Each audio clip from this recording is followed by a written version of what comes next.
Students, welcome to class. यह है chapter number 3, gravitational force. Chapter number 2 में जो हमने पढ़ रखा है, तो चैप्टर 1 में हमने जो पढ़ रखा है उस सबको हमें यूज करना है चैप्टर नंबर 3 में। जो हमने कंसेप्ट पढ़ रखे हैं, जल्दी से जो जो चीजें हमें यहाँ चाहिए ग्रेविटेशनल फोर्स में, पहले वाली जो हमने पढ़ दी है उनको रिवाइज कर लेते हैं। तो स्टार्ट करते हैं चैप्टर नंबर 2 से ही।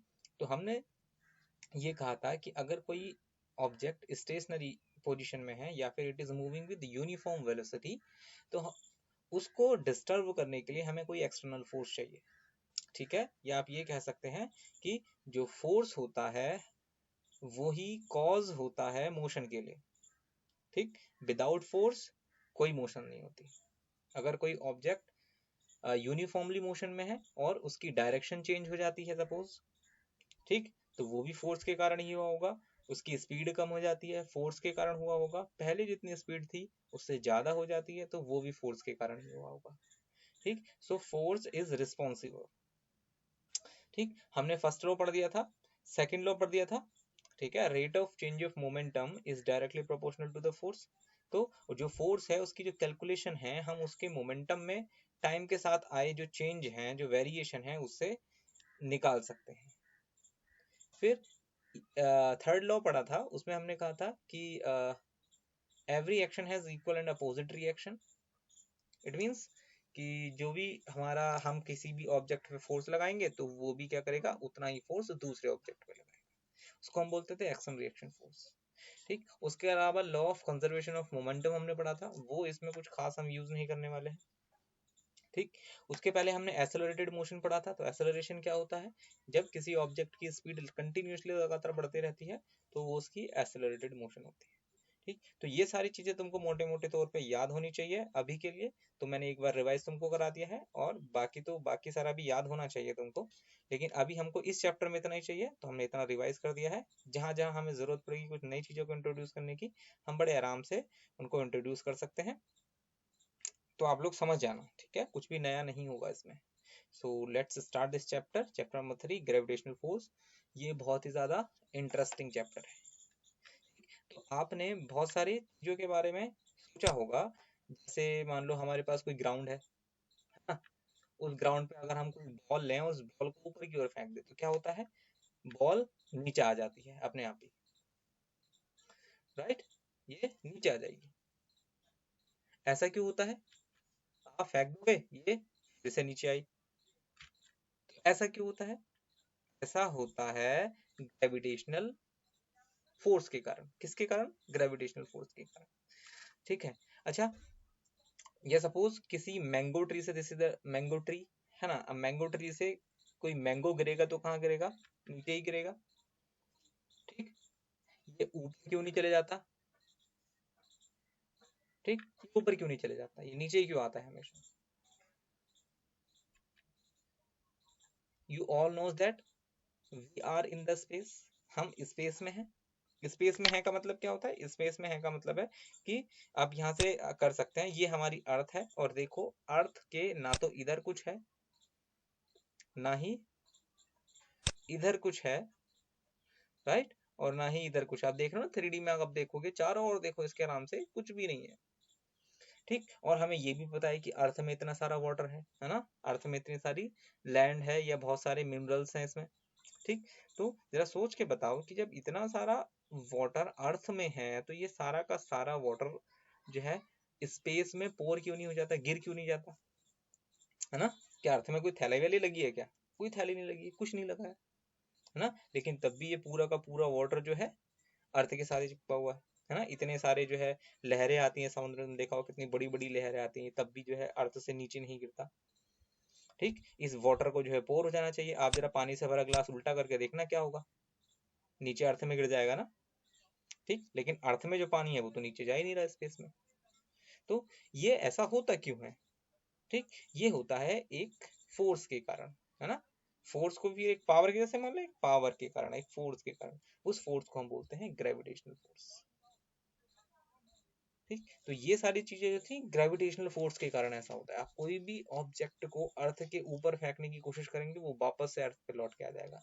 आप और तेज फेंकेंगे वो फिर लौट आएगा, आप बहुत तेज फेंकेंगे वो फिर लौट आएगा। ठीक, तो इसका मतलब ये नहीं है कि जो हम अर्थ के बाहर जा ही नहीं सकते हैं, रॉकेट जाते हैं ना बहुत सारे, तो एक्चुअल में होता क्या है कि हमें एक पर्टिकुलर स्पीड चाहिए होती है। ठीक, वो हम आगे जाके बात करेंगे। इसी में एक और हम छोटा सा टॉपिक इंट्रोड्यूस कराएंगे, ग्रेविटेशनल फील्ड। ठीक, वो बाद में करेंगे। लेकिन तो ये सारी चीजें जो होती हैं वो ग्रेविटेशनल फोर्स के कारण होती है। तो ग्रेविटेशनल फोर्स किस, अब इतनी सारी चीजें यहाँ हो गई, तुमने वो पढ़ा होगा ना, न्यूटन के सर पे एप्पल गिर गया था तो उसको पता लगा कि हाँ भी जो ग्रेविटेशनल फोर्स है वो अर्थ की साइड को होता है, या अर्थ हर ऑब्जेक्ट को अपनी ओर खींच रही है। ठीक है, तो ये सारी चीजें ग्रेविटेशनल फोर्स से रिलेटेड ही है। ठीक, तो आप ऊपर वाले सारे एग्जाम्पल्स को अगर एक बार देखने की कोशिश करोगे तो होगा क्या, आप देख सकते हैं कि हम अर्थ के ऊपर कुछ फेंक ही नहीं सकते, या अर्थ के चारों ओर जो सारी चीजें हैं वो अटेंड करती हैं अर्थ के सरफेस को। ठीक, अगर क्या होगा कि मैं अर्थ में गड्ढा कर दूं, है ना, फॉर एग्जाम्पल यहाँ पे ये मैंगो गिरा था, इस मैंगो को मैं यहाँ नीचे एक गड्ढा कर दूं यहाँ। ठीक, तो क्या होगा, ये सरफेस पे ना गिर के नीचे गिरेगा, और गहरा गड्ढा कर दो इसी को, और गहरा कर दो तो और नीचे गिरेगा, आप इसे और गहरा कर दो तो और नीचे गिरेगा। तो ये कहाँ तक जाएगा, ये सोचने वाली बात है ना।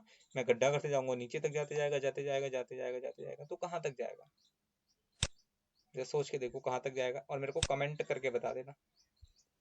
ठीक है, लास्ट में कहाँ जाकर क्या अर्थ के पार हो जाएगा। सोच के देखो, अगर मान लो यहाँ से कुछ गिर रहा है ना, ये गिर रहा है, तो मैं ये यहाँ आया तो ये अर्थ के सरफेस में आ गया, और मैंने अर्थ के सरफेस में इतना बड़ा गड्ढा कर दिया। ठीक, तो ये क्या हुआ, ये इस गड्ढे में गिर जाएगा, यहाँ तक आ जाएगा, है राइट। मैंने और गहरा कर दिया, चलो मैंने आर पार कर दिया, है ना, मैंने एक टनल बना दी अर्थ में, यहाँ तक एक टनल बना दी, मान लो ऐसा, ऐसे एक टनल बना दो आर पार, यहाँ से ओपनिंग कर दो इसकी ऐसे, इस तरह से। तो क्या ये ऊपर से जाएगा और इधर नीचे दूसरी साइड से निकल जाएगा अर्थ में। ठीक, ये सोचने वाली बात है, मेरे को सोच के और कमेंट करके बताएंगे। हालांकि इसका जवाब हम आगे आने वाले वीडियोस में देंगे, लेकिन ये थोड़ा सा आप लोग के सोचने के लिए। ठीक है, सो ये सारे जो हमने अभी एग्जांपल लिए थे वो किससे रिलेटेड है, ग्रेविटेशनल फोर्स के कारण। तो ग्रेविटेशनल फोर्स जो है होता क्या है, ग्रेविटेशनल फोर्स जो है काइंड ऑफ फोर्स है जो क्या करता है, it attracts any two object with mass. तो वो सारे ऐसे ऑब्जेक्ट को अट्रैक्ट कर लेता है जिसके पास क्या होता है, मास होता है। ठीक, या ऐसे कह सकते हो कि जो ग्रेविटेशनल फोर्स होता है वो उन दो या दो से ज्यादा ऑब्जेक्ट भी हो सकते हैं जिनमें आपस में ग्रेविटेशनल फोर्स लग रहा होगा। ठीक, बट डेफिनेटली दे हैव मास। तो आपने डे टू डे एग्जांपल्स में देखा होगा, जो हमने अभी पीछे या एग्जांपल्स की बात की है, तो इन एग्जांपल्स में हमने देखा होगा कि जो ग्रेविटेशनल फोर्स है वो कैसा है, अट्रैक्टिव है। आपने ये कभी ऐसा नहीं देखा होगा कि अर्थ में कोई बॉल पड़ी है और विदाउट एनी एक्सटर्नल फोर्स वो अपने आप ही हवा में उड़ने लग गई, है ना। तो एक्सटर्नल फोर्स कुछ भी हो सकता है, किसी भी टाइप का हो सकता है, वो एयर पल्सेस हो सकती हैं। ठीक है, आप जो एयर उसको उड़ा के ले जाए तो वो भी एक तरह का क्या है, फोर्स है। ठीक, so we call the gravitational force attractive because it always try to pull mass together. ठीक, it never pushes them apart, तो ये कभी भी एक दूसरे को दूर नहीं भेजता। ठीक, in fact every object including you, समझ आ रहा है, हम तुम हम सारे जो लोग अर्थ में हैं वो किसके कारण रुके पड़े हैं, वो ग्रेविटी के कारण रुके पड़े हैं, ग्रेविटेशनल फोर्स के कारण रुके पड़े हैं। ठीक है, अगर ग्रेविटेशनल फोर्स सपोज करो हमने अर्थ से निकाल के बाहर फेंक दिया साइंटिस्ट ने हमारे, तो हम सब कहाँ चले जाएंगे, स्पेस में जाके फ्लोट कर रहे होंगे। ठीक है, is pulling on every other object in the entire universe. Okay, it is the glue that holds together entire galaxies.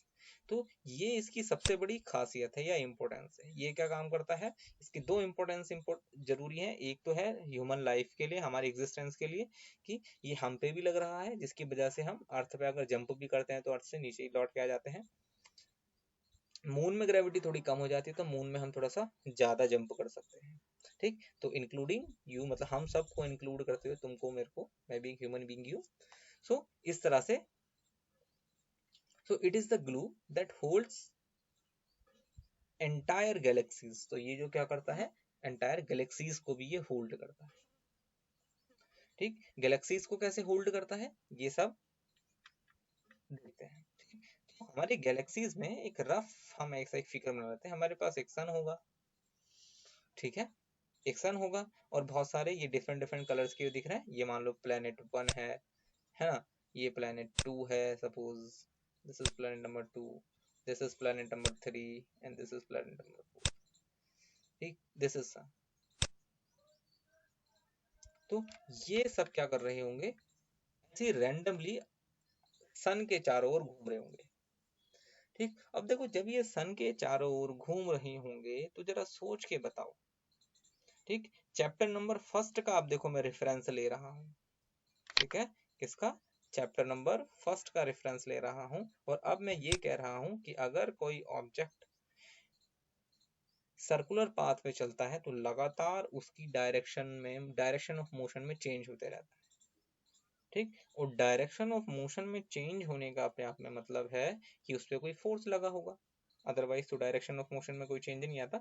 सारी चीजें हमने पढ़ ली है, बात समझ आई। तो ये सारी चीजें हमने पहले पढ़ रही है। देखो फॉर एग्जांपल मैं फिर से तुमको बताने की कोशिश करता हूँ, ये सारे क्या कर रहे होंगे, एक सर्कुलर पाथ में ट्रेवल कर रहे होंगे, ठीक। सर्कुलर कह लो या we can say oval shape होते हैं, वैसे इलिप्टिकल ऑर्बिट्स होते हैं, ठीक। तो इसके चारों ओर मूव कर रहे हैं।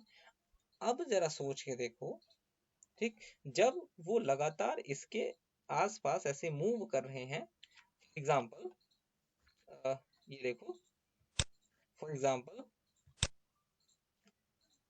यहां से ये ऐसे मूव करेगा लगातार, है ना, इसको ऐसे मूव करना चाहिए। तो न्यूटन्स फर्स्ट लॉ, तो अगर ये यूनिफॉर्म मोशन में है तो इसको ऐसे ही आगे तक चले जाना चाहिए, लेकिन ये क्या हो जाता है, बेंड हो जाता है, ठीक है, इस तरह से बेंड हो जाएगा। तो बेंड होने का क्या मतलब है, इस पर कुछ ना कुछ पहले से ही फोर्स लग रहा होगा, बात समझ आई। तो therefore we can say that every planet revolving in the orbit experiences force। जब तक वो रिवॉल्व कर रहा है तब तक उस पर कोई ना कोई फोर्स लग रहा होगा, ठीक है।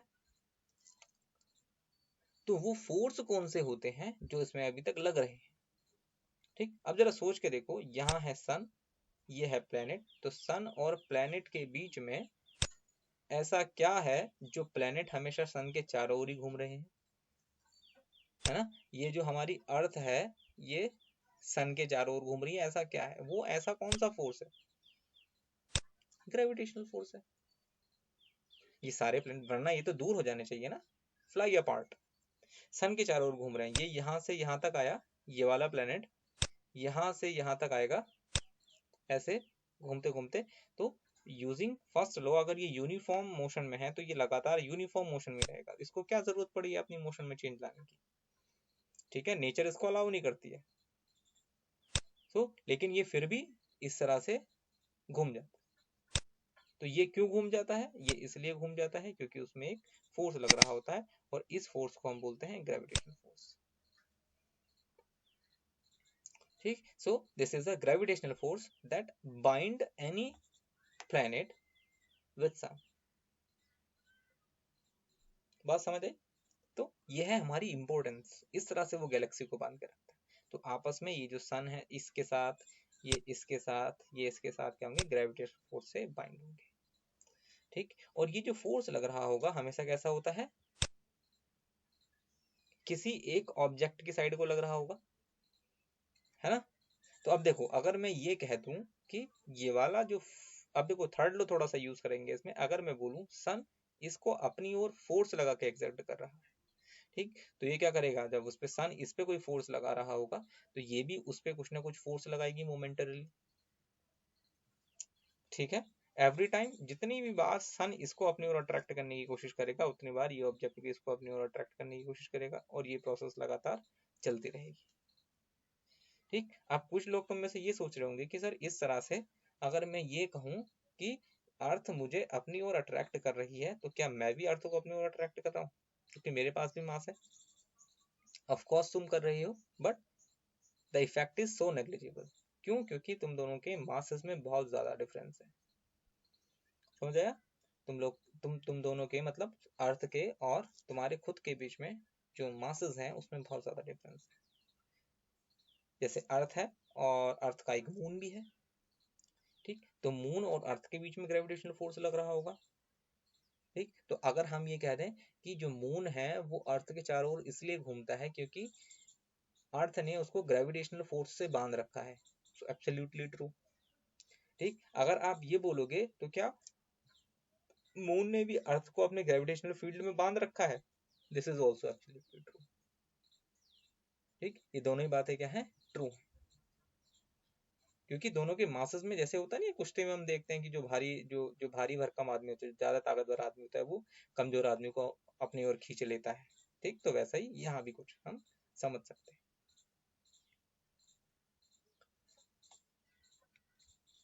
ये जो फोर्सेस होते हैं जो अंदर की साइड को लग रहे होते हैं उसको हम बोलते हैं सेंट्रीपिटल फोर्स।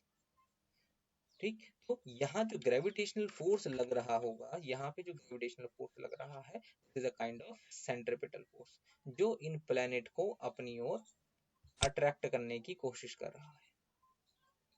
ठीक है, वाइल अगर आप दूसरा यहाँ से केस देखेंगे तो यहाँ से इसकी स्टडी करने पर हमको पता लगेगा कि एक तो मुझे ये पता लग गया कि अंदर की ओर फोर्स लग रहा होगा, है ना। एट द सेम टाइम ये बाहर की साइड को ना भागे, इसलिए भी तो इस पे कुछ ना कुछ फोर्स लग रहा होगा। अगर ये लगातार अंदर की ओर इसे खींचता जाएगा तो इसकी मोशन कैसी हो जाएगी? इसकी मोशन तो ऐसे स्पाइरल जैसी नहीं हो जाएगी, स्पाइरल जैसी हो जाएगी इस तरह से, और होने के बाद ये सन से जाके टकरा जाएगा। ठीक, तो ऐसा भी तो पॉसिबल नहीं है, तो देयरफॉर इस पे दूसरा भी एक फोर्स लग रहा होता है जिसको हम बोलते हैं सेंट्रीफ्यूगल फोर्स। बात समझ आई?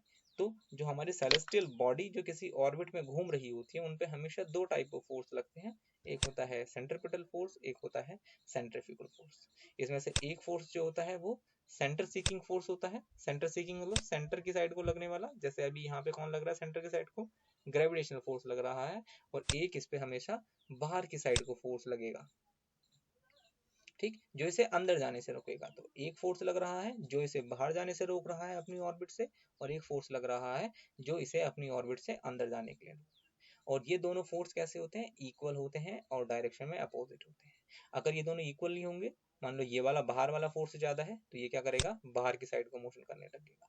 अभी इसका पाथ ऐसा है, लेकिन जब बाहर वाला फोर्स ज्यादा होगा तो इसका पाथ ऐसा बढ़ता चला जाएगा, ऐसा। ठीक है, ये सन से हमेशा दूर होता चला जाएगा। अगर अंदर वाला फोर्स थोड़ा सा ज्यादा होगा तो इसका एक्चुअल पाथ ये था, तो अभी जो होगा इसका अंदर वाले फोर्स के ज्यादा होने की प्रेजेंस में ये लगातार सन की ओर को बेंड होता चला जाएगा, और लास्ट में जाके सन के साथ टकरा जाएगा और बूम, ब्लास्ट होगा, टक्कर होगी तगड़ी सी। ठीक है, बात समझ आई? तो ये दोनों फोर्स कैसे होंगे? इक्वल एंड अपोजिट होते हैं। इसको बोलते हैं सेंट्रीपिटल फोर्स और सेंट्रीफ्यूगल फोर्स। तो सेंट्रीपिटल फोर्स और सेंट्रीफ्यूगल फोर्स क्या होते हैं? तो सेंट्रीपिटल जो फोर्स होता है is the force that is necessary to keep an object moving in a curved path and that is directed inwards. So centripetal force is a center seeking force which always act inwards towards the center of rotation. तो जो भी center of rotation होगा उसकी side को ये हमेशा एक force लग रहा होगा, while the centrifugal force is termed as the apparent force that is felt by an object moving in curved path that act outwards, जो outwards लगता है, away from the center। याद रखेंगे away from the center है, okay, away from the center. So these are two type of forces, centripetal force and centrifugal force, and this whole things related to the gravitational force. तो ये जो हम पढ़ रहे हैं ये सब सेंट्रीपिटल फोर्स से रिलेटेड, ग्रेविटेशनल फोर्सेस से रिलेटेड थी। सो इस वीडियो में हम इतना ही पढ़ेंगे। अगली वीडियो में देखेंगे कि ये जो ग्रेविटेशनल फोर्स होता है हम इसको कैलकुलेट कैसे करते हैं, और डिफरेंट डिफरेंट टाइप के बीच में, जैसे मान लो अभी सन है और अर्थ है, इन दोनों के बीच में कितना ग्रेविटेशनल फोर्स होगा, अर्थ है और मून है, इन दोनों के बीच में कितना ग्रेविटेशनल फोर्स लग रहा है। तो हम ये सारी कुछ अपने इमेजिनेशंस को कैलकुलेट करके देखेंगे कितना फोर्स दोनों के बीच में लग रहा है। ओके, सो इस वीडियो में इतना ही। नेक्स्ट वीडियो में फिर मिलेंगे इन्हीं सारे कंसेप्ट के साथ। तब तक के लिए टाटा bye bye, take care, have a nice day you all.